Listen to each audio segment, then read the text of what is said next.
ఈరోజు కొత్తగా ఏర్పడిన చంద్రబాబు నాయుడు గారి ప్రభుత్వం రాష్ట్రంలో అన్ని పండగల్ని ఒకేసారి తీసుకొచ్చిన విధంగా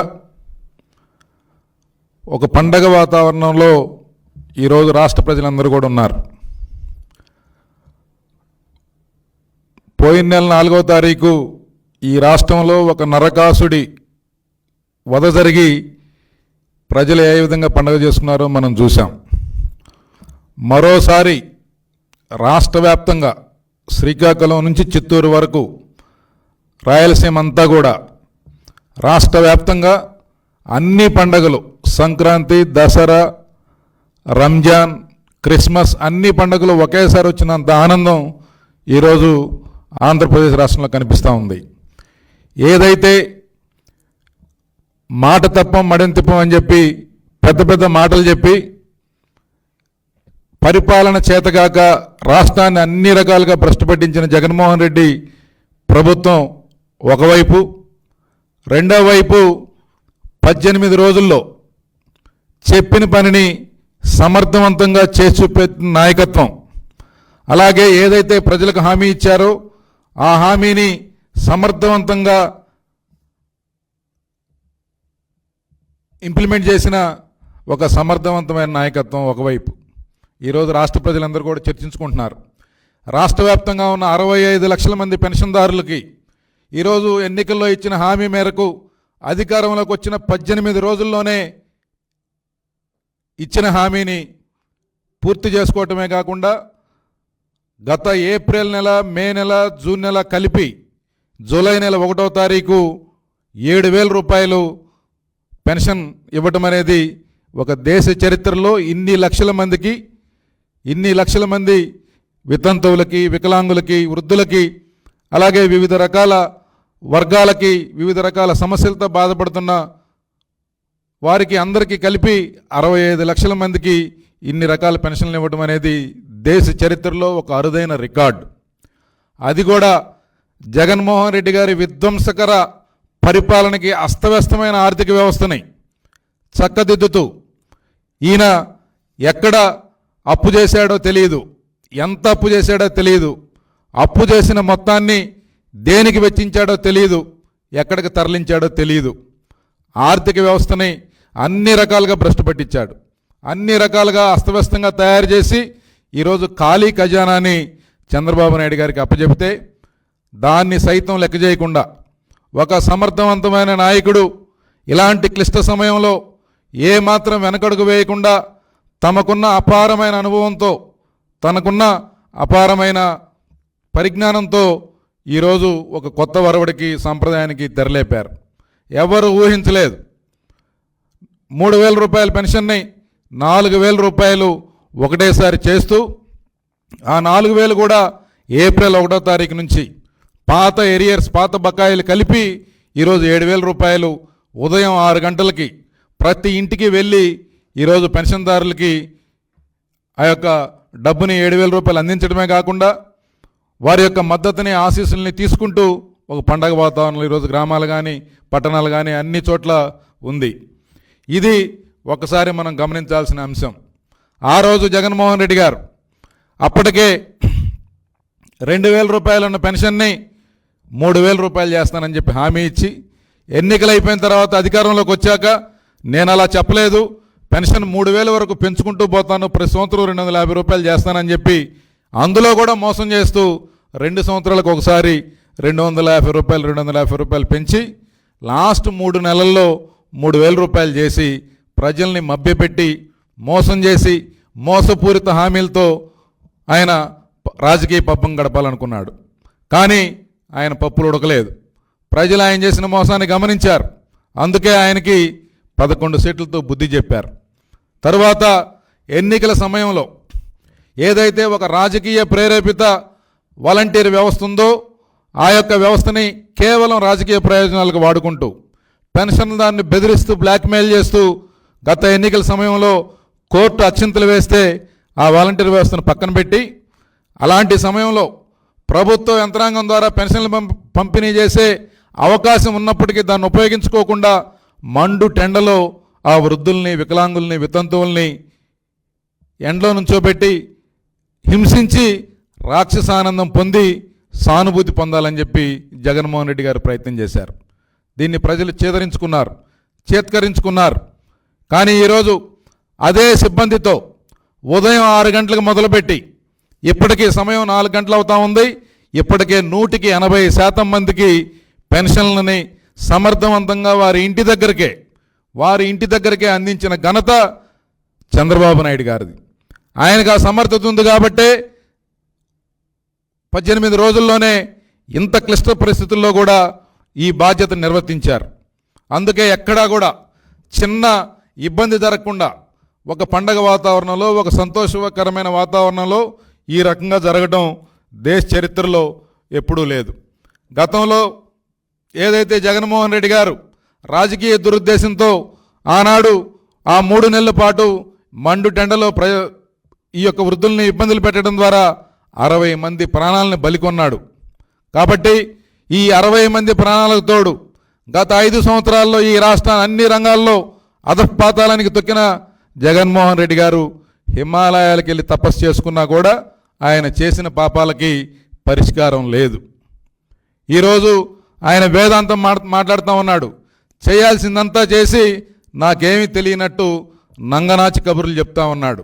మరొకసారి ఇలాంటి మోసపూరిత వైఖరికి, మోసపూరిత మాటలకి ఈ యొక్క ప్రజలు ఎక్కడా కూడా వినే పరిస్థితి లేదని చెప్పి ఈ సందర్భంగా తెలియజేస్తా ఉన్నాను. అలాగే ఈ యొక్క పెన్షన్ చరిత్ర ఒకసారి చూస్తే స్వర్గీయ నందమూరి తారక రామారావు గారు 30 రూపాయలతో ఆనాడు దేశంలో మొట్టమొదటిసారిగా పెన్షన్ విధానాన్ని తీసుకొచ్చారు.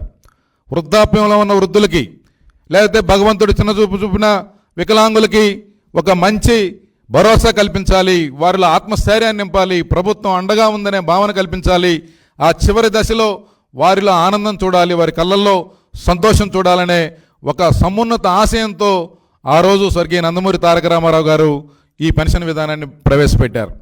ఆయన దాని తర్వాత చంద్రబాబు నాయుడు గారు దాన్ని 75 రూపాయలకు చేస్తే, తర్వాత కాంగ్రెస్ పార్టీ 10 సంవత్సరాల కాలంలో 200 రూపాయలు చేసింది. ఆ 200 రూపాయల పెన్షన్ని 2014లో చంద్రబాబు నాయుడు గారు అధికారంలోకి వచ్చాక, ఆనాడు రాష్ట్రం లోటు బడ్జెట్ ఉంది, 18,000 కోట్ల రూపాయల అప్పు ఉంది, ఎక్కడ రాజధాని లేని పరిస్థితి, అలాంటి క్లిష్టమైన ఆర్థిక పరిస్థితుల్లో కూడా ఇచ్చిన మాటను నిలబెట్టుకుంటూ ఒకే దెబ్బతో 1000 రూపాయలు చేసిన ఘనత చంద్రబాబు నాయుడు గారిది. అలాగే మాట ఇవ్వకపోయినా సరే ప్రజల బాధల్ని, కష్టాన్ని, ఇబ్బందుల్ని తెలిసిన వ్యక్తిగా ఆ యొక్క పెన్షన్ని 2,000 రూపాయలు కూడా చేసిన ఘనత చంద్రబాబు నాయుడు గారిది. అలాగే ఈ పెన్షన్లో వృద్ధులు, వితంతువులు, వికలాంగులతో పాటు చర్మకారులకి, మత్స్యకారులకి, అలాగే కల్లుగీత కార్మికులకి, కిడ్నీ పేషెంట్లకి, ఒంటరి మహిళలకి, ఇట్లాగా ఎన్నో వర్గాలకి, చివరికి అమరావతిలో ఉండే ల్యాండ్లెస్ పూర్కు కూడా ఈ యొక్క పెన్షన్లో చోటు కల్పించిన ఘనత చంద్రబాబు నాయుడు గారి ప్రభుత్వాన్ని. ఇట్లాగా సమాజంలో ఇబ్బంది పడుతున్న వర్గాలకి రాజకీయాలకు అతీతంగా ఎవరి దయాదాక్షణ్యాల మీద ఆధారపడకుండా పెన్షన్ అందించిన చరిత్ర చంద్రబాబు నాయుడు గారి ప్రభుత్వాన్ని. కాబట్టి ఈరోజు ఏదైతే ఇచ్చిన మాట నిలబెట్టుకోవడం కోసం ఆర్థిక పరిస్థితిని లెక్క చేయకుండా సరిదిద్దగలిగే శక్తివంతమైన, సమర్థవంతమైన నాయకత్వం చంద్రబాబు నాయుడు గారికి ఉంది కాబట్టి ప్రజా కూటమి ఈరోజు ఇదంతా కూడా ఈ యొక్క ఎన్నికల హామీని నిలబెట్టుకోవడం ద్వారా ఈ రాష్ట్రానికి ఒక మెసేజ్ ఇచ్చింది, రాష్ట్ర ప్రజలకు ఒక భరోసా నింపింది. ఇప్పటి వరకు అణగారిన వర్గాలు, అట్టడుగునున్న వర్గాలకి అందవలసిన ఫలాలు డైరెక్ట్గా వారి ఇంటికి వద్దకు వచ్చే విధంగా గతంలో చేసిన చరిత్ర చంద్రబాబు నాయుడు గారిది. ఇప్పుడు కూడా నడుస్తున్న చరిత్ర చంద్రబాబు నాయుడు గారిది. కాబట్టి ప్రజలందరూ కూడా ఈ యొక్క వ్యత్యాసాన్ని గమనిస్తున్నారు. ఇచ్చిన మాటకి సమర్థవంతమైన నాయకత్వం ద్వారా, తెలివితేటల ద్వారా దాన్ని నిలబెట్టుకునే శక్తి సామర్థ్యాలు ఉన్న నాయకుడు చంద్రబాబు నాయుడు గారు అయితే, మాట తప్పడం, మడెం తిప్పడమే వెన్నతో పెట్టిన విద్యగా రాజకీయ ప్రస్థానం కొనసాగిస్తున్న జగన్మోహన్ రెడ్డి గారిది ఒక నేరస్తుడికి, నాయకుడికి మధ్య ఉన్న వ్యత్యాసంగా ప్రజలు భావిస్తూ ఉన్నారు. కాబట్టి ఈ సందర్భంగా ఒకటే, ఎన్నో రకాల ఇబ్బందుల మధ్య ఈరోజు ప్రజాకూటమి ప్రభుత్వం అధికారంలోకి వచ్చింది. గతంలో 14-19 మధ్య వ్యవస్థలన్నిటినీ కూడా స్ట్రీమ్లైన్ చేసి ఒక ట్రాన్స్పరెంట్గా, ఒక జవాబుదారీతనంతో పారదర్శకంగా ప్రభుత్వాన్ని నడుపుతున్న సమయంలో కళ్ళబొల్లి మాటలు చెప్పి అధికారంలోకి వచ్చిన జగన్మోహన్ రెడ్డి గారి వైఎస్ఆర్ కాంగ్రెస్ పార్టీ ఈ రాష్ట్రంలోని అన్ని వ్యవస్థల్ని భ్రష్టు పట్టించింది. అన్ని రకాలుగా పోలవరం దగ్గర నుంచి, అమరావతి దగ్గర నుంచి, 3 రాజధానులతో 3 ముక్కలాట దగ్గర నుంచి, ఈ యొక్క విద్యుత్ రంగం దగ్గర నుంచి 8 సార్లు విద్యుత్ ఛార్జీలు పెంచడం, ఆర్టీసీ బస్ ఛార్జీలు పెంచడం, నిత్యావసర వసూలు ధరలు పెంచడం, ఇట్లాగా ఆర్థిక వ్యవస్థ అస్తవ్యస్తమైపోయి అప్పుల ఊబులోకి రాష్ట్రాన్ని నెట్టివేయబడింది. ఇలాంటి పరిస్థితుల్లో ప్రజలు తెలివైన నిర్ణయం తీసుకున్నారు. ఒక సమర్థవంతమైన నాయకుడు మాత్రమే దీన్ని చేయగలడని చెప్పి చంద్రబాబు నాయుడు గారి మీద నమ్మకంతో పవన్ కళ్యాణ్ గారు కూడా కలవటం, వారిద్దరి యొక్క జోడీ ఈరోజు రాష్ట్రంలో ఉన్న అన్ని సమస్యలకి ఒక పరిష్కారం తీసే దిశగా ఈరోజు ముందుకెళ్తా ఉంది. కాబట్టి అన్ని వర్గాల ప్రజలు భవిష్యత్తు మీద భరోసాతో ముందుకెళ్తా ఉన్నారని చెప్పి ఈ ఒక్క నిర్ణయంతోనే తెలిసింది. అందుకే పెద్దలు అంటారు, కష్టం తెలిసిన వాడే కష్టాన్ని తీర్చగలడు, కడుపు ఆకలి బాధ తెలిసిన వాడే కడుపు నింపగలడు, కన్నీటి విలువను తెలిసిన వాడే కన్నీటిని తుడవగలడు. చెప్పింది చేయడం చంద్రన్నకే సాధ్యమని చెప్పి మరొకసారి ఈ యొక్క పెన్షన్ ఎన్టీఆర్ భరోసా పెన్షన్ పంపిణీ కార్యక్రమం ద్వారా రుజువు చేసిన చంద్రబాబు నాయుడు గారి ప్రభుత్వానికి ప్రత్యేక ధన్యవాదాలు, కృతజ్ఞతలు తెలియజేసుకుంటూ ముగిస్తున్నాను. Thank you.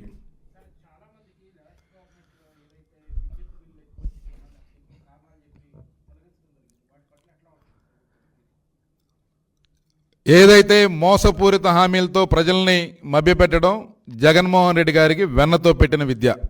అందుకే ₹1 కరెంటు బిల్లు ఎక్కువ వచ్చిందని, లేకపోతే బతుకు తెరువు కోసం ఒక ఆటోనో, రిక్షానో, లేకపోతే ఒక మోటార్ సైకిల్ కొనుక్కుంటే దానివలన పెన్షన్ తీసేసిన చరిత్ర జగన్మోహన్ రెడ్డి గారి సర్కార్ది. అలాగే ఒక నెల లేకపోతే ఒక నెల ఏదైనా పక్కూరు వెళ్ళినా కూడా 2వ నెలకి పెన్షన్ తీసేసేవాళ్ళు. అలాగే రాజకీయంగా వారికి విభేదిస్తున్న వారికి, రాజకీయంగా వారికి సపోర్ట్ చేయరనుకునే వాళ్ళని ఈ పెన్షన్ తీసేస్తామని చెప్పి బెదిరించి ఆ వృద్ధుల్ని, వితంతువుల్ని, వికలాంగుల్ని, ఒంటరి మహిళల్ని బెదిరించి వాలంటీర్ వ్యవస్థ ద్వారా ఒక వికృత ఆనందం పొంది రాజకీయ పబ్బం గడుపుకోవాలని చెప్పి చూశారు. కానీ ఇది ప్రజాప్రభుత్వం, ప్రజల కష్టం బాధలు తెలిసిన ప్రభుత్వం, ప్రజల ఆశలు ఆకాంక్షల మేరకి అధికారంలోకి వచ్చిన ప్రభుత్వం. అలాంటి ఎట్టి పరిస్థితుల్లో భవిష్యత్తులో కూడా జరగవు. ఎప్పటికీ చంద్రబాబు నాయుడు గారు దాన్ని ఒప్పుకోరు. రాజకీయాలకు అతీతంగా అన్ని వర్గాల ప్రజల్లో ఎవరికైతే అర్హత ఉందో ఆ అర్హతని 100% పాటించే విధంగా దాన్ని ముందుకు తీసుకెళ్తారు తప్పితే ఏ విధమైన ఇతర దురుద్దేశాలు ఎట్టి పరిస్థితుల్లో ఇంప్లిమెంట్ కావనేది మా ఉద్దేశం.